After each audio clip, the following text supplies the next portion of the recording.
Cricket से जुड़ी तमाम खबरें, वर्ल्ड रिकॉर्ड, आईसीसी रैंकिंग और आने वाली सीरीज के शेड्यूल से बाखबर रहने के लिए सब्सक्राइब करें बी ऑफिशियल चैनल को और दबाएं बेल के बटन को ताकि आप हमारी लेटेस्ट वीडियो सबसे पहले देख सकें।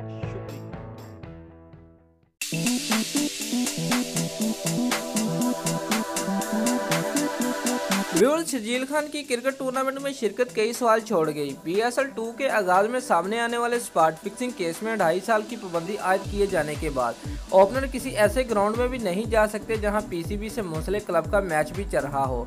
व्यूअर्स, गुज़िश्ता दिनों शर्जील खान हैदराबाद में all Pakistan T20 night league में शिरकत की इतला सामने आई। महबूब क्रिकेट ग्राउंड लतीफ़ाबाद में जारी इस इवेंट में PSL 3 में सामने आने वाले नौजवान स्पिनर इब्तिसाम शेख और इंटरनेशनल क्रिकेटर फैसल अतर भी शर्जील खान की टीम में शामिल थे।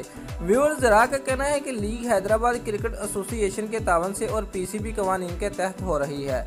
दूसरी जानब बोर्ड का मौक़िफ़ है कि पाबंदी का शिकार कोई खिलाड़ी मंजूर शुदा किसी इवेंट में शिरकत का हक नहीं रखता। हैदराबाद में होने वाली लीग की नौईयत का जायजा लेने के लिए पीसीबी का लीगल और एंटी करप्शन यूनिट तहकीकात कर रहा है। इस हवाले से सूरत हाल वाज़ह होने पर मीडिया को आगाह कर दिया जाएगा। दोस्तों, अगर आपको हमारी ये वीडियो पसंद आई है तो लाइक और कमेंट लाजमी करें और हमारे चैनल को सब्सक्राइब करना मत भूलिए। शुक्रिया।